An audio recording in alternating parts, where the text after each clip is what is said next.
Swayam Prabha. Digital India. Educated India.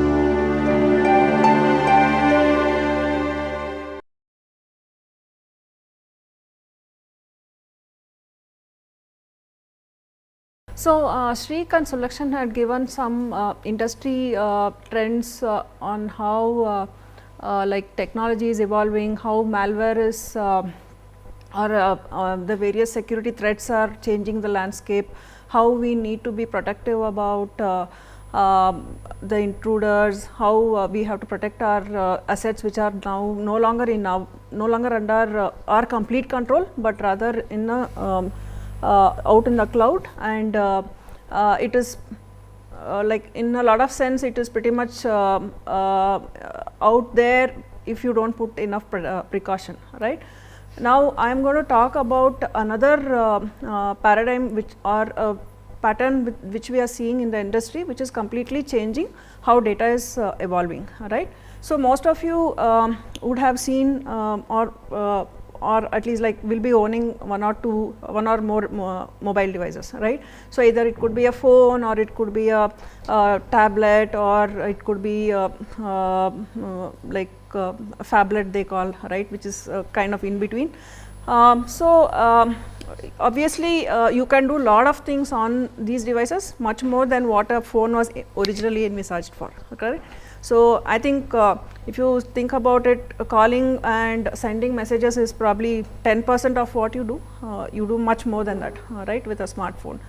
That was not the case many years back, right. So, while it is a double-edged sword, it is if you look at the corporates, right, most people have a mobile phone which has a lot of corporate data on it, like you can access emails, you can access your corporate resources, like you can access your networks, you can download documents from your like corporate networks and so on.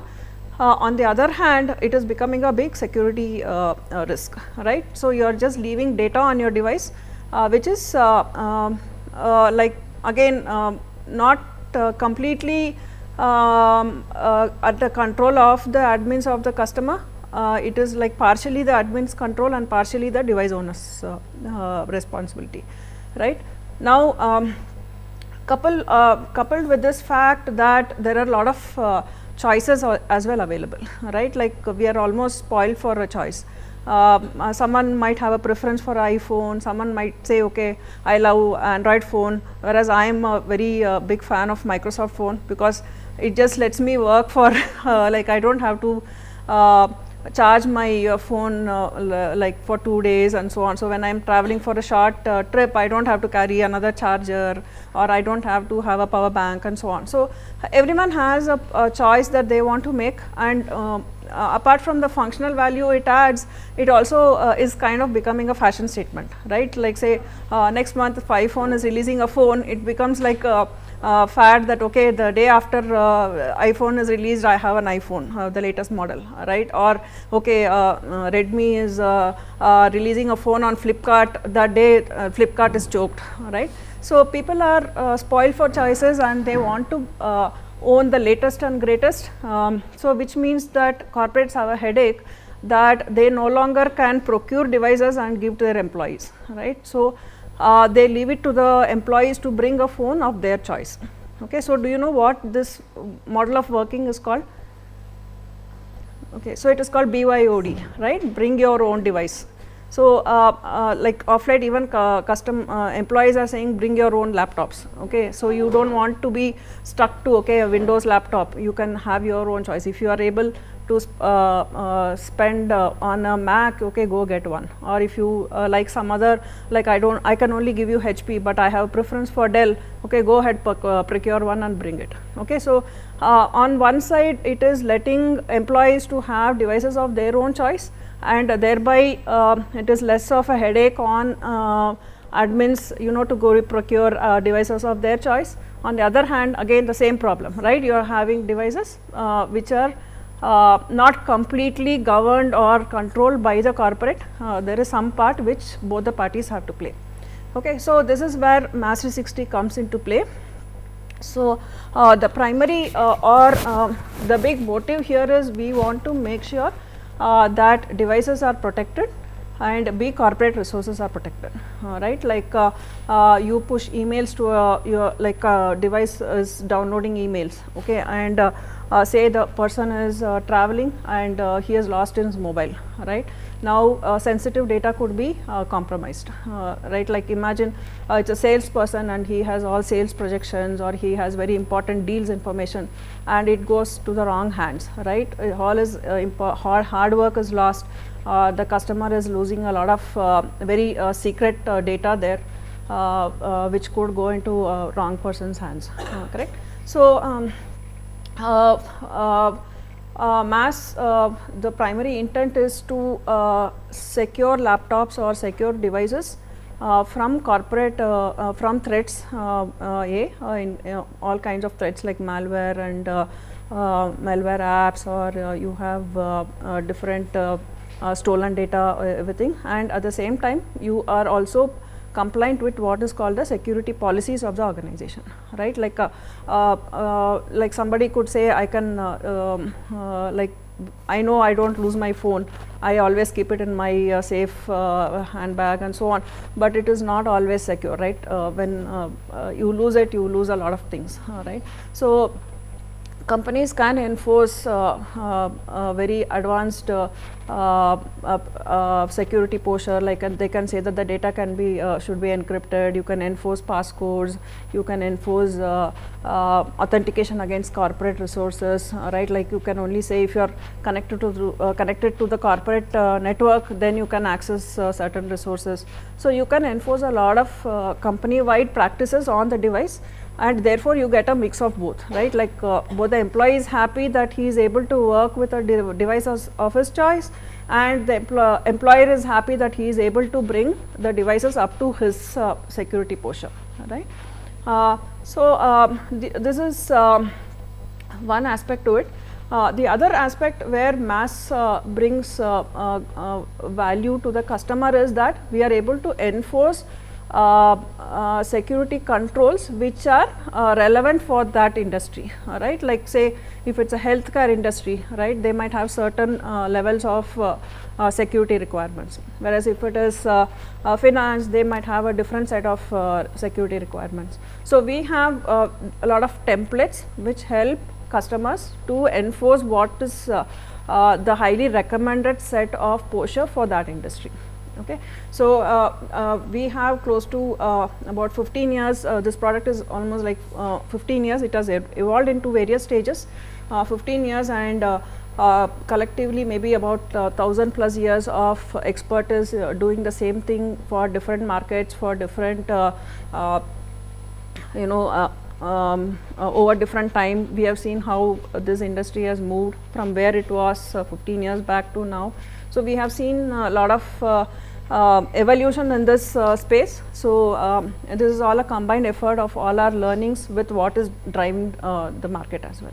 Okay. So I'll quickly go over what we do. So MaaS is all about unified endpoint management.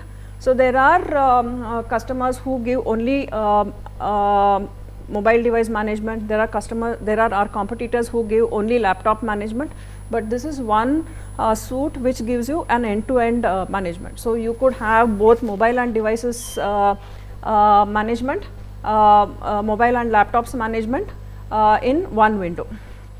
Okay. And we are also shortly expanding into other kinds of devices such as IoT devices, wearable devices. So these are some things that are new, which new ways of working or new ways of life for a very savvy user. So we are slowly expanding into these other territories as well. The second dimension of our problem statement is people and identity, right. So no one solution fits all. That's what I was talking about just a few minutes back about verticals and templates, right. So it is not about one kind of solution which works for everyone. So we have templates which work for different industry, different kinds of people in the industry, in that organization. Like for example, people who bring their own device, like people who bring devices, or people who share devices with their colleagues, or people who say no, I don't want a device, you give whatever you want, right. So where the employer purchases devices and gives to the employee. So we have solutions for all kinds of cross section. And the third dimension is the apps and the content itself which sit on the device. Okay. So by apps and content, there are two or like, okay, let me broadly classify into apps means the mobile apps, like you install a WhatsApp, or you install a mail client, or you have something else, a gaming app, or you have your corporate apps itself, right. So that is one. Second is content. Content is all about any corporate content. It could be emails, it could be documents that you download from corporate sites, like you could have SharePoint, or you could have Windows file share, right. So these are all network file shares of the organization. So customers can just make a local copy, pretty much like how I made a local copy from my pen drive to this local machine, right. So you customers could download from their corporate network for offline reading, right. So all these content also need to be shared. So we deal with how to protect such resources as well using the MaaS360 solution. Okay, so these are like a lot of literature here. So primarily this is the problem or what we try to solve for the customer. This is what we offer as a solution. So we the first is one which I have always been stressing. So we provide provision and manage corporate and employee owned devices over the air. We integrate with lot of customers in infrastructure, like they might have Exchange servers. So you know what an Exchange server is, right? So it's the mail server. So we interact with mail server such as Exchange, or Office 365 is Exchange on the cloud. So Microsoft's email on the cloud is called Exchange. Then we interact with corporate's Active Directory, LDAP or certificate authorities. I will shortly come to what each of these mean to us. Basically just bear in mind that in the previous slide I talked about the three dimensions, right, devices, users. So AD and LDAP deal with the user dimension, where you can provision or you can create users in customers AD and use it for generically defining what are their roles and capabilities. Okay, the third is about the apps and the content. So where you could distribute apps to the devices from a remote. You don't have to go manually sit on the app and ask them to download, install. You could just at a single click push all the required apps to the devices. And not only that, you could also say, okay, these are my blacklisted apps, these are my whitelisted apps, these are my mandatory apps, right.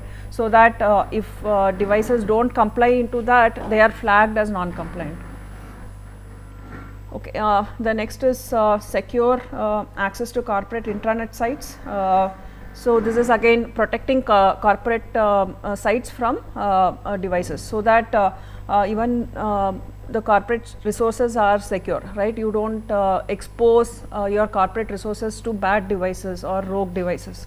So like say someone writes a malware, an app which has a malware, and it tries to attack your corporate file share, right. So this with our infrastructure, we are able to secure the company's resources from only authorized and allowed devices. Okay. Again, the next is about centrally managing the same thing, equivalent of apps for documents. We are able to use our MaaS360 portal or the cloud solution to distribute important documents to the devices, and at the same time take precautionary measures. And the last is again a flavor of the content, which is about email, calendar and contacts. Okay, so a bit more about our MaaS360 platform. So this is all completely in the cloud. Even before cloud took the industry by storm, we have been having a SaaS product. It's more than 18-19 years now. We have always operated in a SaaS model. So we have kind of like know the nuances of how the cloud operates, how customers expect what is the customers' expectations from a cloud product, and we have been also able to upgrade our infrastructure based on the recent trends. Okay, the second, I don't know how many of you have come to that stage in your curriculum. It's a completely multi-tenant architecture. Any guesses what multi-tenant means?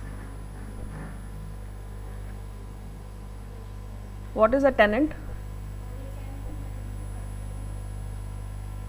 Exactly. So a tenant is someone who has requested, or he is using a specific like a resource of your cloud, right? Multi-tenant means multiple customers are using the resources. So what could be the possible security implications in a multi-tenant architecture? So imagine you are living in an apartment and where there are multiple apartments, and you didn't have a wall between, right? So you could easily let people move across, right? Okay, so that is the reason why you have a wall, that's the reason why you have a door, right? So exactly, multi-tenant architecture, the very important requirement in a multi-tenant architecture is customers' data should be siloed, right? I should not be seeing another customer's data, nor should I be able to share my data with someone, right? So it is a very challenging aspect of any cloud-based solution, that you are able to silo your data from others' access. Typically, we don't start like that, right? Most of the times it will be at a level ground. So all customers, we treat it as equal. But that is not always the case, right? So there are customers who are, we do it for multiple reasons. One, they might be paying well, and so they might expect more ROI, like they'll expect better SLAs. Second is, a big customer should not cause any starvation for a small customer, right? So that is for our own reputation, right? Like say there is a huge customer who has 1 lakh devices, and he is pushing say an app to 1 lakh devices, okay, and there is another small piddly customer who is just pushing an app to 2 devices, okay. So we our vision or our purpose is to serve both of them equally, right? So the one who is having 1 lakh devices should not starve the one with the one customer with 2 devices, because you don't know what is the priority. Maybe this guy with the 2 devices, he has much more critical information that has to be in real time on the device, whereas the 1 lakh devices, right? So we try to build a kind of balance by probably like spinning off dedicated capacity for such priority customers, or B, we build in fairness scheme in our portal, so that these big guys don't starve the smaller ones, okay. So it is both way based on how the requirement is, right. So a lot of things are also business driven, but if there is no business driver, this is our stance, and that is typically the one the way most of the cloud products work. So this is completely on the cloud. So the typical use case for a multi-tenant architecture, or the typical application, is in a cloud-based solution. Nobody would really need it for an on-premise solution, right? On-premise is something you deploy in a customer's infrastructure, and that is just one customer, right? So mostly there are 3 ways in which you can deploy a software. One is on-premise, where you have dedicated capacity which is in the customer's premise. You have hardware, you have software, somebody gives you a CD, or the installer is available on the cloud or somewhere, okay, and the administrator just installs it and he makes it work. The second is cloud, where customers don't have any infrastructure that they own, they just own this, they just subscribe for the service, right.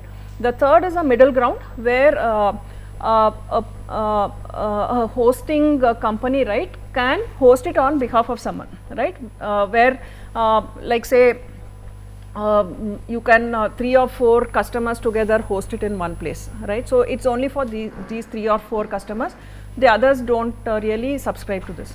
Okay, so the capacity, everything is governed by these 3-4 customers, and it is very easily manageable and so on, because it is all under a kind of an agreement, correct. So, in the first case where it is an on-prem, multi-tenant is not a requirement, whereas in the other 2 cases multi-tenant, all the nuances of multi-tenancy are required in those implementations, right, where security, data security, all the fairness schemes, the resource sharing should be equal, all these will come into play.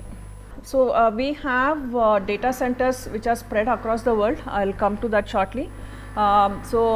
Basically to cater to different geographies, to cater to different kind of regulatory markets, right, we have our softwares deployed in multiple geographies. And we are continuously trying to find out more markets where we can go and deploy. So, this is a process like our expanding business. We are highly available, and redundancy is built into the solution. So, that is you are talking more from the data point of view, whereas here this is more from the SaaS concepts, right.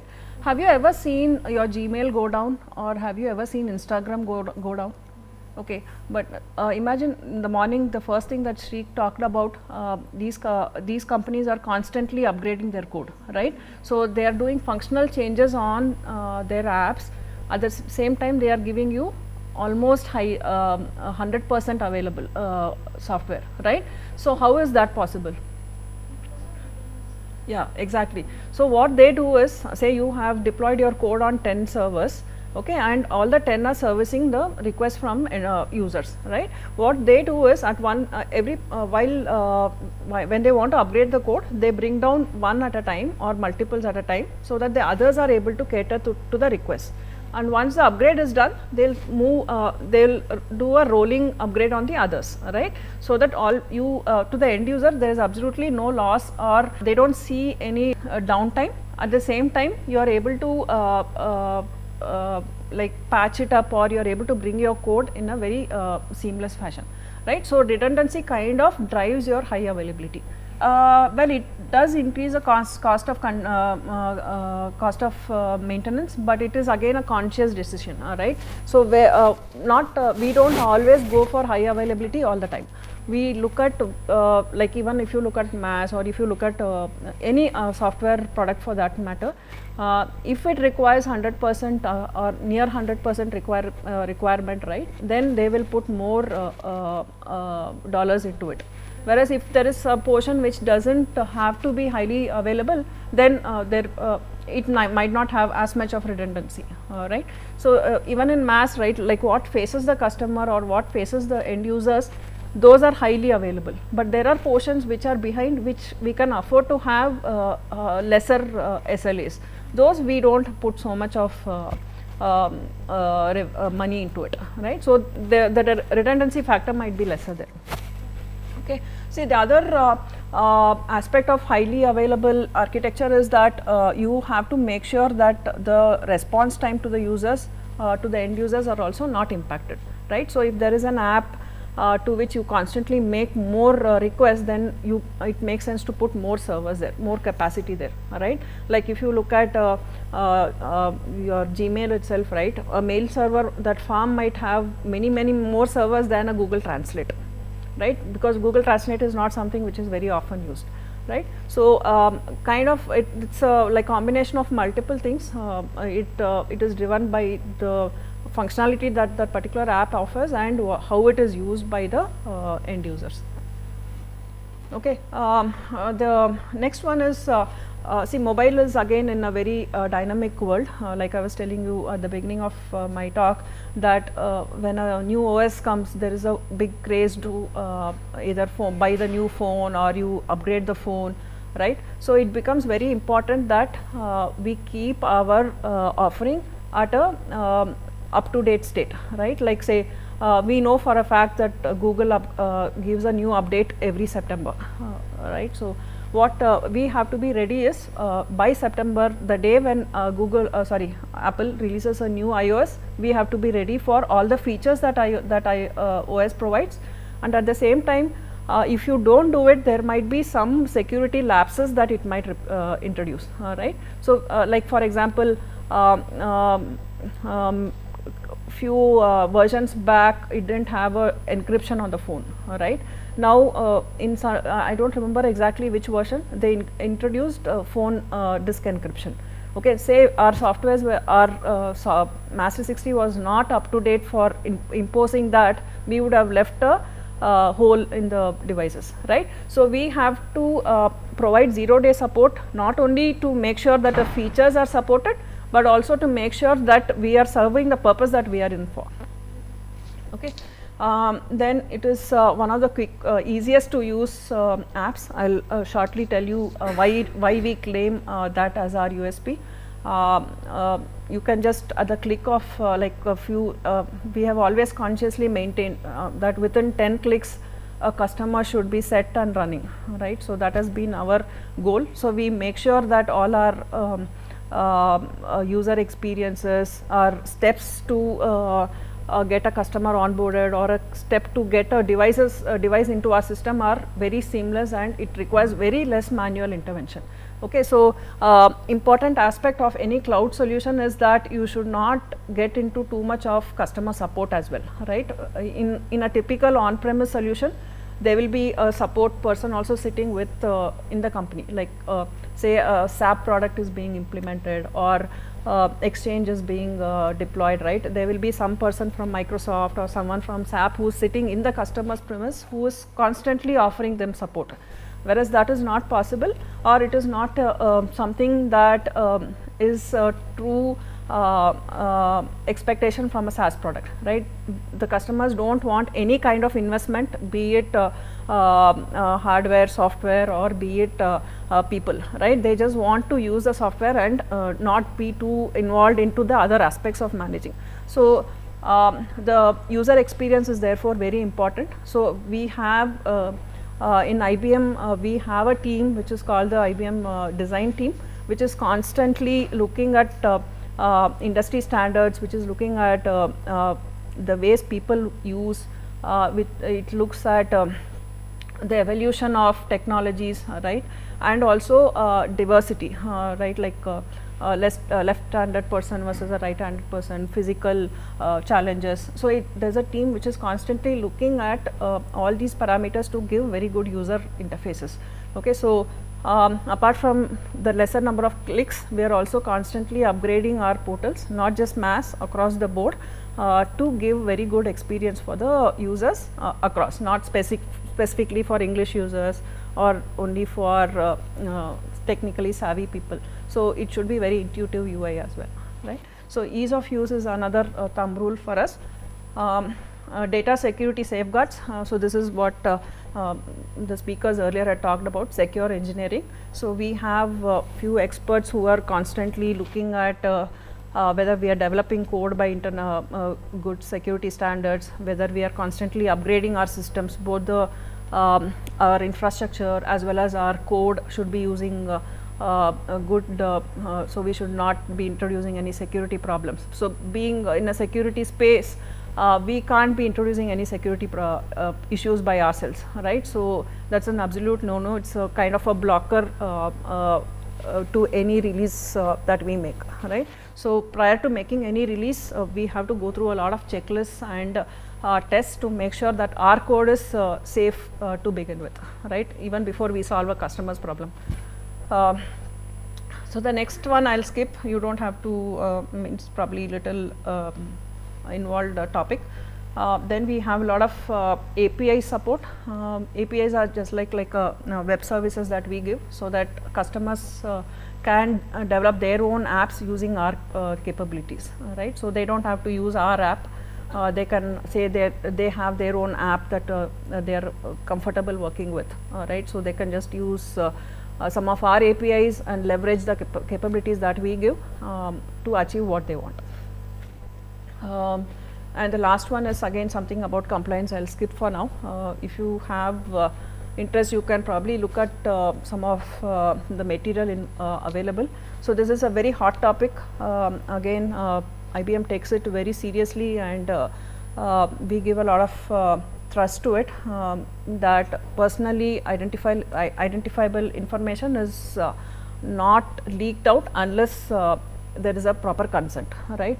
You might have heard about the Cambridge Analytica incident, how it brought down, like caused a lot of turmoil, right? We don't want to get into it. It's kind of indemnity from each of the developers, each of the products, that we will not get into, or we will not use data for more than what it was designed or requested for. And if customers don't want to share data, perfectly fine, we will not collect data. So it is again a fundamental right, or privacy is a right to our customers and their employees. Okay, so this is our the way that we have deployed our MaaS360 offering. So we have data centers, as you see. We have M1, M2, these are all some names that we gave for a short name for each of our data centers. So we have 2 in the United States, one runs in Germany, one runs in Asia Pacific, there's one in India, and there's one in France. Okay, so each of them were created for different reasons. But I mean, in terms of the posture, in terms of the capabilities, all are one and the same. But like we started off with in US, so US has much more dominance. M2 and M6 were created because the EU regulations are different, and they have a lot of controls and regulations around data going out of the EU boundaries and so on. So typically EU customers, right, the ones in the Europe region, they pick one of these instances. Asia Pacific and India are again very strategic. We are seeing a lot of customers in Far East, India, and the Asia Pacific asking for our services. So these are some things that we have recently come up. Don't have to go into the others. I just wanted to illustrate that we have data centers running across the world and catering to different geographies and requirements, and the fact that we are able to deploy it across geographies and be able to maintain it. Okay, so that is the crux that I want to highlight here. So when we make releases, so we make code upgrades almost every day, like small bug fixes almost every morning. So in the morning, there's like in a half an hour downtime we take if required. Otherwise, because we have built-in redundancy, we just upgrade the code with no impact to the users. But every 6 weeks, we take about 3 to 4 hours downtime to upgrade, make big feature changes. Okay, so that is like a circus. It is very planned, and a lot of thought and process goes on. Many people are involved there. But these daily changes that we push in every day, they are kind of very not so, as in it is requirement based. Of course, there are also processes are there, but it is not as much strict, right? Like we just do it because say customer has reported there's a problem and they are stuck, right? So we have provision for that. So the legend at the bottom is about how we have deployed. As you see, quite a few of these are moving to IBM Cloud. The ones which are blue are very old ones when IBM Cloud was not in vogue. Like IBM Cloud is what Sri had shown in the morning, right? A Blue Mix. So we have our code also deployed in Blue Mix. We have taken some capacity there. So it is just a proof that Blue Mix is or IBM Cloud is a true SaaS platform, and we are our own internal customers. Okay, so this is a bit of internal architecture. Maybe you guys can stop if you find it a little involved. I'll just give you a brief of how we have architected the entire thing. Or if it is too high level, you can stop me. So I'll just say what is how a typical SaaS offering is architected. You can just leave it at that. Okay. without going into different each of those small boxes. So we have what is called the persistence layer, which is typically persistence is the layer where you keep data, right. So typical persistent storage systems are like databases. You will have SQL databases like Oracle, Postgre, MySQL or something like that. And more recently, where there is no need for relational data, we keep data in a document store, right. Like we have we use MongoDB, we have Cassandra, and slowly we are also trying to use Cloudant in a big way. Cloudant is CouchDB on the cloud, right. So these are some newer paradigms we are trying to use, where we don't see a need for relational data, where you don't have to impose all the tight requirements of a SQL database, right. So there you have to make a call where you have to use what. So if you because non-SQL databases, right, they come with their own challenges. Very primary concern is there's nothing like a data dictionary, right, and there's no central authority which is going to impose any kind of data sanity. It is all left to the application to make sure, right. Like you can go and say my age is ABCD. It is left to the app to define, okay, that this is a string, so it is not allowed, right. Whereas you can enforce such data constraints in a relational database very easily. Okay. So again, this is a conscious choice when you have to get in data into your system, which fits in better, right. Typical like if you go for a commercial software like Oracle, they are very expensive, whereas some of these new technologies are less expensive, but they have different challenges. Okay. So that is the persistence layer. The second layer is called the middle tier, where different business objects are involved, right. Like in our case, I had told you about the dimensions, right. So devices, users, content, then all the governing objects which are used to impose mobile data security. So those are all a part of the middle tier. Okay. And in addition, we also have a lot of BI, business intelligence, and cognitive as well into it. So cognitive is again like what Sulakshan had explained, right. We use the Watson services to suggest to customers what they can do better to get their devices into better security state. Okay. So Watson is it's a platform, you could use it for various purposes, like he already told, right. So we are using it for mobile security. Okay. The third, the top layer is all our infrastructure, will not go in detail. Then the top left is all about devices and what are the form factors we support. So we support multiple operating systems. We did even support some of the ones which are no longer in use, right, like Symbian. I don't know if you guys have ever heard of it. Symbian, then Blackberries, they are no longer as much in use, but we do have support for that. The population is dwindling and probably it's almost extinct, but iOS, Android and Windows are really growing up, right. And also the various form factors, iPads, phablets, laptops and phones. So those are some of the platforms we support. The bottom right is what are the different audiences to whom we cater to. So there could be one end of the spectrum where the users are not very tech savvy, they just come to our portal, do operations and they are happy. Then there are some tech savvy people who write their own apps using our APIs. So we have exposed a lot of APIs. Almost every feature that you see on our portal, I'll shortly give a demo. Every feature that you do from our portal can be done through an API as well. Okay. So customers have written their own portal, they have written their own apps which invoke these APIs and get the work done. Okay.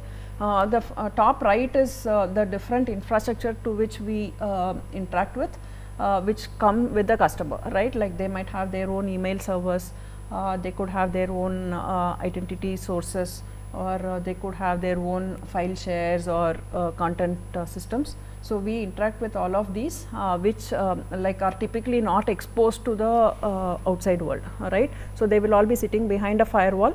So we have a small piece of software called the Cloud extender which can talk both ways. So, it can talk to the inbound infrastructure as well as talk to MaaS, and it's kind of a proxy in between, right. So, it helps us to talk to the customer's infrastructure without opening it out to public. Okay. So, this is a quick overview about our architecture. So, again more into it, like how do we how does the devices and how does our MaaS portal talk to our MaaS cloud. So, at the center is our MaaS cloud, which is very highly secured in a secured environment. It is only exposed over SSL, as you see on the top arrow, right. So, we have digital certificates imposed, so no HTTP traffic, it is all only over HTTPS. Various devices interact to it both ways, they talk to portal and portal also talk to the devices. Similarly, there is a UI from where customer admins will talk to into our MaaS. So, this is also over SSL. So, all latest ciphers are used. So, it is all tight military security. There is a compliance regime called FedRAMP. Okay. So, that is required to sell into federal customers. Okay. So, we are federal supported, which means organizations like NASA or US military organizations, they can come and potentially buy our solution. Okay. So, it is all data is encrypted at rest, in transit, in use, everything using the latest AES standards, all part of our DNA. So, at the time of development itself, we make sure that we use the latest and greatest algorithms. Okay, so this is something which I have just talked about, how our cloud extender is able to talk to the customer infrastructure as well as to MaaS. So, it is like sitting in a demilitarized zone and to be able to talk to either, right. But of course, customers won't be too magnanimous here, they will only give certain portions of access. So, not everything is revealed to us as well. So, they will also be very careful about what is given out, right. At the end of the day, it is a software. So, it is probably very when you talk to any software or when you deal with any software, it is important that you have that critical eye. Okay, don't have to go by what is in the paper or what is the sugar coated words that come from the mouth of a salesperson. So, they always take it carefully that their data is not exposed much more than what is required, right.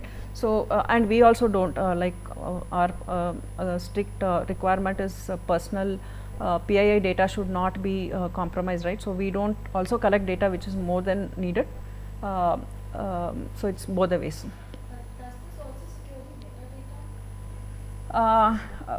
Well, actually that is a good question. It does on the cloud extender you are talking about, right? Yeah. So, whatever data is on the cloud extender is also encrypted, so that it has a local store which is encrypted. So, even if someone runs away with that machine, right, he can't do anything. It is encrypted and the key is only with some people, and the key is not even available to us, right. So, even though we are administering the whole thing from the back end, we do not have access to that data unless like customer, if we want to get a peek into that data, they have to share that key with us, okay, or we tell them how to debug. So, they decrypt and tell it out. So, generally yeah, Mahesh will go into the nuances of that, how what is the key management technique in an on-prem solution versus a cloud, right, and what are the various good practices. Yeah. So, in this case, to your point, we have absolutely no insight into the data there. So, at every point, right, like if I go back, right, I was talking about the data layer here. So, we use a lot of technologies which ensure that the data is encrypted, which are provided inbuilt by say Oracle or MySQL or whatever. On top of that, we encrypt our data while storing. So, right, like for example, we authenticate a user, right, the user's passwords should be obviously saved in some store, right. So, those passwords we encrypt, though the database itself gives encryption. so that it gives two kinds of two levels of security. One is only the app can decrypt the data, okay, and second is where data is not encrypted, right, it might not be very sensitive, so the app is not looking for encrypted data there, because adding encryption reduces your performance, right. So in not all cases we might be encrypting data for rest, but it is possible that say your tape, when you make a backup, right, somebody might get access to data, right, it might be however trivial, it might be however unimportant, but still we encrypt at the disk level as well. Okay, so it is both the ways. One where we consider it is crucial and so we encrypt, other one is where it is not crucial but it's still encrypted. So that comes as a requirement itself, right, like very you probably know, right, secrets or keys or passwords, these are all sensitive data that needs to be encrypted. On top of that, sometimes requirement also comes from customers, right, like they might say I don't want to reveal email of my users, right, because somebody might abuse it. So in which case we try to encrypt such data as well. So it is basically a mix of expertise, like what we have gained over time, and some judgment also goes into it. But the data which the security or the encryption which comes at the data layer is uniform. It doesn't care, it's more at a block level, not it doesn't know, okay, this string of bytes is a password and that string is an email. It just applies the same algorithm throughout. Actually, there is a product in IBM security called Guardian, which is kind of doing this thing, right, like it does disk encryption. Which is basically just go blindly and encrypt all the data that is thrown at it. Okay, so I'll move on. This is more about our cloud extender, which is that component which is talking to both ends. It is again using a protocol called XMPP, which is a chat protocol. It is used in most of the chat applications like Gtalk or most of the chat applications, right. So we use that, again it's a single tenant application, not multi-tenant. So this is the starting form, okay, where you just have to enter a few steps, okay, a few details about yourself, and then once you have read and accepted the terms of agreement and start, you pretty much like 3/4 of your setup is done, okay. So like look at the number of clicks required to onboard a customer, right, it is well within our goal of 10. So this is something that we always have in mind, that UI should be lean and mean, not too many details collected as well.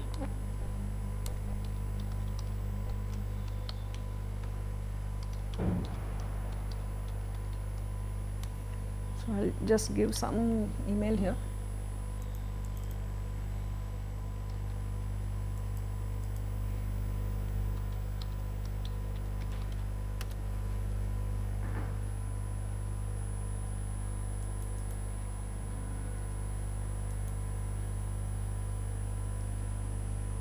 Okay, so this is some mail that I am just temporarily creating. Choose a password.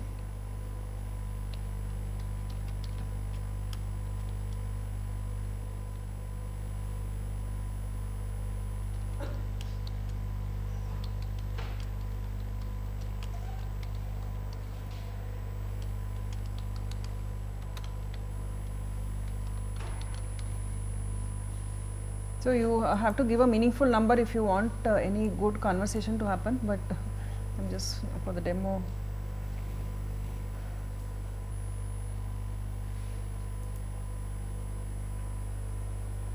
Okay, so customer is created in our portal and he can just get started, right. There are a few important steps that he has to go through. I'll just skip all these. This is something called the policy. I'll come to it shortly. So you can configure mail on the device. So once you have set up this customer and you check right, you get a mail which gives you all your information about your account.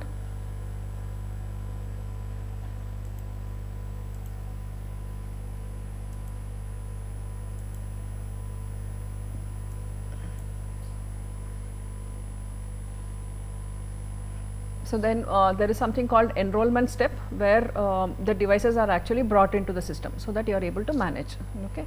So I'll just skip for now.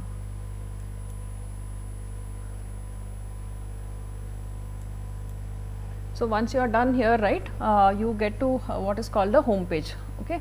So this has various tiles which tell what is the various security what to say security parameters, and what is the posture of devices with respect to those, right. Like you can say how many are out of compliance, how many devices have not pinged into your portal for a long time, how many of them don't have a passcode, how many of them are roaming, they are no longer in their network, they are moving out, how many are jailbroken or rooted. You are aware of those concepts, right? Jailbroken, rooted. Okay, I'm sure you would have broken your devices as well. So how many don't have some of the corporate settings, mandatory settings on their devices, how many were recently added, right. So these are some of the very common or very useful metrics for a customer admin, right. Like you would definitely like no jailbroken devices to be accessing his emails, right, or none of the out of compliance devices should be having any apps or documents which are corporate owned, right. So these are he can issue any enforcement actions on such devices. He can say that okay, you can't access emails on these devices, so which means the user's productivity goes down, right. Imagine a salesperson device is jailbroken, right, till he comes back to compliance, he can't access his email. Obviously he can't access critical data, he might be kind of in a quarantine mode, right, which is not something he would like. So these are some statistics that we build. On top of that, customers can add their own alerts as well. They can build their own metrics and say okay, these are things that I want, right. Like say he wants say September 20th iOS is releasing the next version, iOS 12. Okay, on September 21st he wants to know how many of the devices have adopted the new OS version. Then he can build all those search criterion here, and those tiles are added to the home page directly. So he will know how his organization is progressing in terms of new OS adoption, right. Like a very common use case of this is like I think when it was iOS 9 or something, they had issued a patch called 9.3, which had very critical security patches. Okay, and it was like if you don't take that patch, then your device is compromised severely. So they were looking for such tiles to look into how many devices were coming into compliance, right, how many were not upgraded, things like that. So this is a very common used feature of MaaS360. Let me do one thing, I'll just sign out. I just want to illustrate how easy it is to onboard a customer into our account. I'll go to an account which I had already set up for this purpose, right. Actually, I had an end-to-end demo, but it requires some softwares.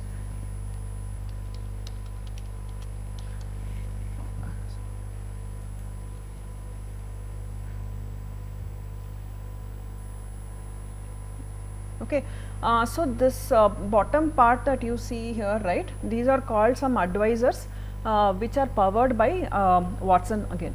So here we see what is the risk of the customer with respect to what is the industry standard and what is the prevailing security risks that are that have been detected, right. So the feeds come from very many sources, not just from the customer data that we give. We get data from a lot of external agencies which give us security trends, which give us good practices and so on, right. So this data is all powered by Watson, which gives data which gives us gives the customer advisories on what is required for to be up to compliance state. Okay. So very important aspect of like why most customers come to MaaS is for what is called the policy management. Okay. So policy is nothing but a set of rules or set of what to say conditions that will be imposed on a device to make sure that the device is compliant, right. So let me show one I'll show you a iOS policy, then you will get to know what a policy is. Okay, so I edit. So these are various passcode related policies, right? Like admin can say there can't be a device in my system which does not have a passcode. It should have at least a passcode which is at least 8 character length, or it should require an alphanumeric password. So these are some of the parameters which are characteristics of a passcode. Okay, and how often somebody should recycle their password, right? Every 90 days change your password, or you can't repeat previous 5 passwords. Okay, so how long can a device be idle? Okay, say you lose your mobile phone and you say it never locks, right? That's a big, even though you might have a passcode, if it doesn't auto lock, what is the point, right? So you can say if if it is idle for 3 minutes, then you go lock the device. Okay, so these are some of like we do give guidance to a customer on what is a good practice as well, but these are some defaults that we give, right? Like he can start with this and then adopt to what works best for him. Okay, so like he can live with 4 character, in which case it is not a very good security posture, as against a very long one which will make users get very annoyed. Say he gives a 15 character password. On a mobile device, typing 15 character password is terrible, right? Similarly, like you give a 15 character password and then you say if a user attempts wrong password 4 times, you wipe the device, right? Imagine the loss of productivity or annoyance created. So it's kind of tension of opposites when it comes to security. Okay, then lot of security related ones. So maybe you guys can just sign up for a customer and try what capabilities are possible. Pretty exhaustive. You can push in email configurations, you can push in like a Wi-Fi profile, right? So you can push in Wi-Fi signal information down to the device from a portal. So you just save all this and then you publish, right? The devices will all get upgraded with that policy, and it will automatically try to enforce it, right? It's all at a single click. Imagine 1 lakh devices of the customer are brought up to security level. Okay, so that is the power of MaaS360. I'll quickly go to another policy type which is called persona policy, which is basically defining what is the email client security posture, right? So this is something which is very super cool, and I'm personally very passionate, or I should say very proud of as well, because it just lets you do too many things, right? You can, for example, you have a very sensitive email on your somebody has sent a very sensitive email to you. You don't want to forward it, or you can't cut paste copy of certain portions of the email. Attachments you can't forward. So you can, it's just unimaginable that you could do so many things over the cloud and get your device up to compliance, right? So much data that is left on the device unsecured, you are able to control, and you are able to prevent data leak. It's a very good data leak prevention software. Okay, so these are some things like restrict attachment forwarding. What are the domains to which you can send email? So you can even say I can send email only to ibm.com domains, right? Or say what are the domains that you can mail to, untrusted certificates. So again, I leave it to you. You can explore what are possible, but these are not just some things that we think is important. These are also driven by some of our experiences or some of the security threats that we are seeing of late, right? Like I'm just talking about a scenario where a device is lost and therefore a data is leaked. Just look at other side, right? Like an employee is leaving the organization. Last week he will start in a frenzy, he will try to save all his important emails to his personal email, right? It's again big loss of data, right? He could jump onto a competitor and sell that information, right? So with all these tools in place, customer is able to prevent both insider threats as well as an outsider threat. Okay, so this is about policy. The other very important or selling point is a rule. Okay, a rule is nothing but a set of success criterion or an enforcement, not an enforcement, I would say. It is more like a assessment criterion which will decide whether your devices is in compliance or out of compliance, right. A very simple one I was talking some time back is about the iOS 9.3, right. So customers wanted a rule which said, okay, if my devices are below 9.3, then flag them as non-compliant. So once a device is non-compliant, you could do tons of things on it. One spectrum, end of the spectrum is just wipe the device. Other is just do nothing, leave it to be like that, right. So it is just for a informational purpose. When you want to look into a device posture with respect to security, you have to take a call whether the compliance is something that you can live with, or the compliance is a bad thing and you just can't live with it. It will cause a big impact to the entire organization, right. So some things are just more informational purpose, where you can, okay, just live with it. I just want to have a preview into such devices. Okay, so these are some of the rules that we allow, right. So we have compliance rules. Then what do you do to notify? So you can notify once a device goes out of compliance, or when it comes back to compliance also you can notify. So enrollment, see, this is what I was talking about. What is the OS versions that I want to allow? So you can see on iOS I want minimum this many, right. So this is all purely data driven. So tomorrow iOS comes with 12.0, we just don't need to elevate a new code version. It's all dynamic, and we have it's a data driven data model. Okay. So geofencing rules, where you can say a device is coming into your periphery, or it is leaving out of a periphery, right. It is coming, say if it is within Bangalore, please alert me, right. So you can define such rules.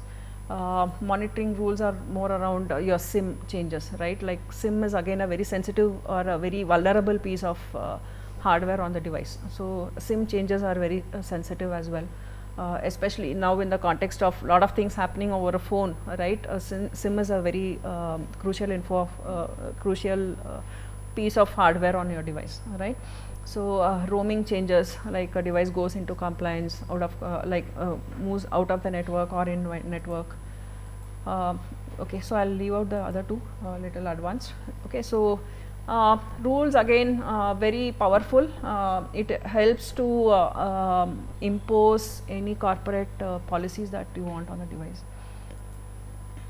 Okay, so the others I will just leave it to you to understand. The other one I do want to start off with is this. See, okay. So once you have defined what is your security requirements of a organization, the next step is you get the devices enrolled to your system, right. So that is called the enrollment procedure, where the users have to go through a set of steps, again very simple, just 4-5 clicks. Then the devices will start reporting into the system, and the customer admins can see the devices on this portal, right. So if you look into any of these devices, right, it is just phenomenal amount of data that we collect, again with all customers consent, nothing is without their consent. So what are all the hardware, everything, just name it, you will have it here, like what is the hardware on the device, like goes up to how many processors it has, what is the memory, what is the free space, all these keep upgrading, right. Like say he cleans up a lot of space on his device, then within a few hours this data refreshes, and you will see his latest hardware inventory posture, right. So very powerful, again it gives you a lot of insights. One side is for security aspect, then the other side which you are not really tampered is like you can use some of these insights to see what is the typical purchasing considerations of a user, right. Like do they go for quad core, do they use 16 GB RAM, do they use for 32 GB hardware, so these are some of it gives you insights into what is your company's like the devices spread. Okay, and from here you can take various actions on a device.